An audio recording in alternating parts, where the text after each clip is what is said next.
But first, let's start with Jordan Henderson's impending move to Ajax. Right, Ellen, just how much do Ajax need him? How big a boost would it be to have this man at their club? Well, the fans have already been saying, haven't they, how big a boost it would be, how excited they are. I mean, if you're owner of your club, if the manager is saying we're going to break the bank for him, that is so encouraging. It shows the ambition of the club.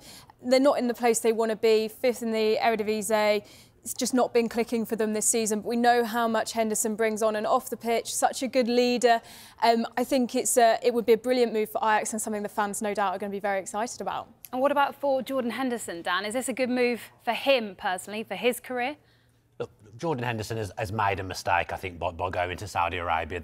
There's worse things going on in the world than Jordan Henderson deciding to go there, but there's no getting away from the fact that the last 6 months has been a disaster for him. And, you know, he's not let himself down, but he's let certain principles go, and he'll be questioning himself now. I'm sure he'll be questioning the people around him that allowed him to make that decision. He obviously went there thinking it was a good move, didn't he? Yeah, look, he went there saying that he was going to change things. It was going to be, you know, it was a project that excited him. But I think he's got there, and realistically, that hasn't happened. He hasn't gone to one of the bigger teams in Saudi Arabia. They're not playing in their version of the Champions League. The attendances are a lot smaller. The place where the club is based is not as exciting. It's not in like the hub of activity in Saudi Arabia. So maybe it's a lack of investigation before he went as to what the lifestyle was like and what he was going to come across there.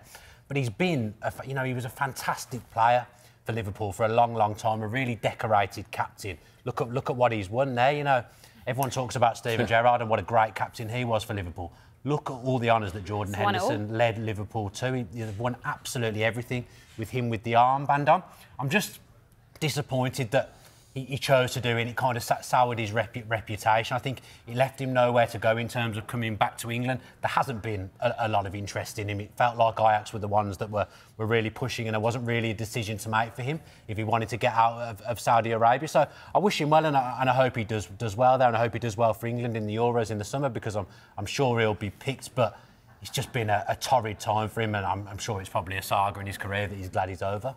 And Ajax 23 points off PSV, who are top of the Eredivisie. What do you think he can expect walking into this Ajax team, and where do you think he'll fit into it? Yeah, as you can see there, Ajax have actually managed to work themselves up to fifth. You know, they were on a good run now, aren't they? They're on a good run now. I mean, earlier on in the season, they were as low as 18th after a heavy defeat to PSV. Really, really worrying signs, and it's an Ajax side that's in huge transition in the wake of Erik ten Hag leaving the football club and many experienced players leaving, people like David Klaassen, people like Tadic, people like Kudus. These players have all left Ajax and left a big, big hole. These are their next 6 fixtures here, and they're definitely going to be, obviously PSV is the standout one, and I don't even think they've dropped a point. They've been absolutely fantastic, absolutely flying in the Eredivisie as well. Can't play in this one due to the paperwork, right?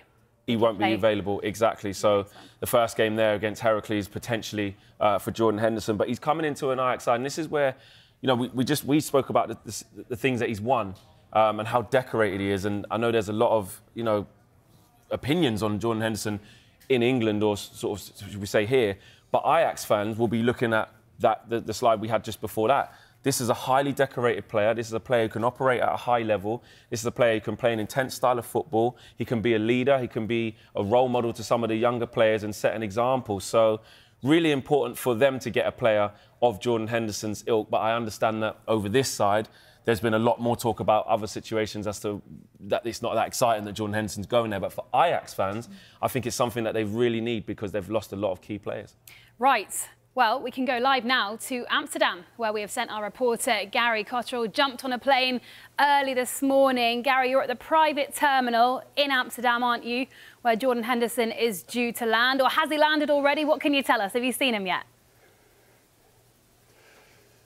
Yeah, nice, bright and early flight for me and Dave, the cameraman. Not the kind of VIP treatment that big footballers get, particularly big footballers at the centre of a transfer saga. Yeah, we're here at the private terminal of Amsterdam Airport. You can see where the private jets land behind me, and it's our understanding that Jordan Henderson and his entourage are in the air now. Just in the past few moments, they've left East Midlands airport on a private jet and will be landing here, we're told, within the hour. They had an afternoon, didn't they? I'm sure you've discussed it, and an evening of negotiations in Manchester yesterday. They went well, and they're on a plane now to come over to where Jordan Henderson, all things being equal and everything going well, should be playing his football for the immediate future, a 2.5-year deal. Gary, what is happening today? What are his movements going to be? I'm sure you'll be right there with him, won't you?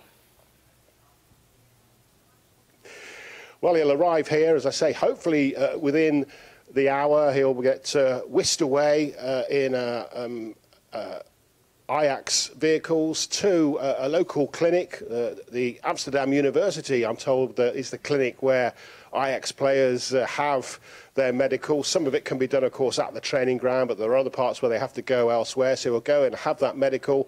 Of course, he's been playing, hasn't he, in Saudi Arabia, and of course he's been called up for England as well. So shouldn't have any difficulties proving his fitness and passing that medical. Then he'll go back to the training ground where he'll do all the usual things, signing the forms, agreeing the deal, being given his number, posing it in those Ajax shirts for the club media, and then at some point, I guess, we'll get the official announcement and potentially, if not today, then tomorrow, a chance to chat officially through the Ajax press department with Jordan Henderson, their new player, and they need him, don't they, because of all the experience that he's got. A very young squad he'll be joining, who've been having their problems, and so that's why they need him. That's why they're willing to break their wage bill to get him.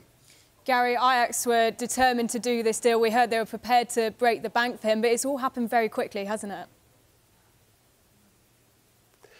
Well, that's, I think, because it suits everybody. It suits Saudi Arabia. It suits Jordan Henderson. He'll be much nearer home, won't he? He'll be able to go to and fro to see his family a lot more often. Perhaps he'll prefer playing in front of 50,000 fans as opposed to an average of 8,000 fans, sometimes less than 700 fans. His last home game was in front of less than 5,000 pounds, so 10 times that now watching his home games. A club with real prestige in Europe, still in the Europa Conference, of course, and fighting to move up the table. So it's much better for him geographically and professionally. So that's why it was done quickly, because they wanted him. He decided he wanted to come here. Saudi Arabia were quite happy for him to leave because he clearly hadn't settled.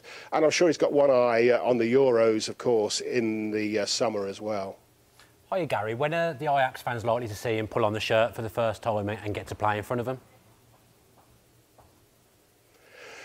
Well, I think initially, because it has gone so quickly and because they're desperate for him, I'm sure you've spoken about how difficult they found things this season. They started the season really, really badly. The fans protesting on the pitch, the fans protesting outside the stadium about the team at one point being bottom of the table, not being able to find a win at all, playing badly, bad results. The sporting director was sacked, the head coach was sacked. But since the new head coach, or the interim new head coach came in, they've done much better. They're starting to find their form. They're starting to move up the table. They haven't lost in their last 9 games in the league, and they've won 7 of those. They're still 23 points behind PSV at the top of the table, and that's interesting because I think that big match, that derby clash, that big rivalry clash against PSV in 2 weeks' time at the Amsterdam Arena will be the first time the home fans see him, because he won't be able to play this Sunday because he just won't get the clearance to play European football in time. He might play away the following week, but the big moment for him will be in a couple of weeks' time against PSV as he pulls on whatever number and tries to relaunch his career. Gary, is there excitement in Amsterdam? Are the Ajax fans, you know, in high anticipation of Jordan Henderson? Are they really excited to see him come? Well, they are. It's obviously all happened very quickly, but I haven't found any dissenters, certainly in the small time that I've been here. Obviously, the bank being broken to bring him here. He's got that pedigree, hasn't he? All those appearances for Liverpool, an England international as well, a big name. It's going to be a big boost as well, I think, for the team, because they do need an older head. They do need an elder statesman. They do need a bit of quality in that dressing room, which is full of youngsters. I heard you discussing before, they've lost so many players over the last 2 summers. It's not normally the Ajax way, is it, to bring in big money signings into a team. They normally bring them through themselves, or they find good young players from elsewhere and then nurture them and turn them into superstars and sell them. So this is being done the other way around, but they've had such a bad season up until the last couple of months, have Ajax, and I think they'll be really, really pleased to see him. He'll get some welcome. It'll be very, very different scenes to the protests inside the stadium and outside the stadium that we saw in October. It'll be a big one when he is unveiled. It'll be a big one when he plays his first home game, and I'm sure for him it'll be just the underlining the fact that it's the right move, coming back to what is a big European club after a Saudi Arabia experiment which damaged his reputation, which damaged his career, which looks like it may have even damaged his bank balance. Gary, thank you very much. For now, we'll let you get back to Henderson watch. OK, so Gary speaking there, saying it's damaged his reputation, damaged his career. What about damaging his chances of getting in that Euro squad, Ellen? I don't think so. I don't think so. I think we look at Gareth Southgate, he's he's a creature of habit, isn't he? And when we talk about Calvin Phillips, you know, there's that expectation that he'll make the squad. I think that would be the same for Jordan Henderson. This move, however, could be the difference between him starting. It will depend, obviously, I think, the future and where Phillips might end up, whether he stays at Man City, whether he gets more game time elsewhere in the next, you know, before the end of the window, if that move happens. I think this move will do him absolutely no harm when it comes to his Euros chances, but I still think he was getting on the plane regardless. Dan, you've been hard at work in the last couple of hours, haven't you? Because you made an 11 of players that have played for England while playing for a club outside of England. And here it is. I'm very happy that you explained that, so I didn't have to. I think it made sense. Yeah, it did make sense. That's exactly what I've done. I mean, I love putting these things together, but then I get the fear when it's launched to the general public, because in case I've missed someone obvious out. But I think that's a pretty good 11, isn't it? So these are players that have been capped by England whilst they've been plying their trade abroad, and it's a decent little team. In fairness, you know, look at that front two: Harry Kane and prime Michael Owen up front with Bellingham playing off them. The support's not bad. Is absolutely. Would this team win the Euros? I mean, the defence and goalkeeper there might be a few question marks over it. We've obviously had to shoehorn the formation because there was no left back whatsoever. We were looking at Ashley Cole, but he was never capped by England when he was at Roma, so we had to kind of shoehorn a back three together. But that's some team, and I guess the only caveat there is you look at the names of some of the teams that these players have played for. None of them have been playing in Holland, but that won't make a jot of difference to Jordan Henderson. On with Ellen, he'll get called up regardless. The only slight thing is that now it's a 23-man rather than a 26-man squad, so you know a good high-level player will have to miss out, but if Henderson's playing for Ajax, he'll be in that England squad. Yeah, do you think you'll have to impress at Ajax, though, to get in that England squad? Yeah. No. No, probably not. No? Because I just think what we've seen with Gareth Southgate is he's incredibly loyal, especially to certain individuals that he trusts and certain individuals who have proved to him just exactly what they can offer, even if it isn't quite going so right for them at club level. We've seen it with Harry Maguire. Big leaders as well. Big leaders, you know, I remember when Conor Cody was in the squad, and it was actually explained as the reason why. Great around the atmosphere, around the camp, good for team morale. But with what Jordan Henderson brings in terms of experience, and I know a lot of England fans don't always agree with Gareth Southgate's methods on this, but it's something that Gareth Southgate clearly has shown us that he's willing to do. He's done it with Calvin Phillips countless times as well, getting into the England squad. So I don't think he necessarily has to play out of this world at Ajax, but definitely be playing regularly. And like we've said, if he does play regularly and play well... And he will, won't he? Yeah. He's going to be a starter. I think he'll want to. I think he'll want to put this behind him and prove himself. And so I think even though I think he'll know. I think he'll have that expectation that he'll be on the plane. But I still think he's going to give this everything because he wants to change the narrative.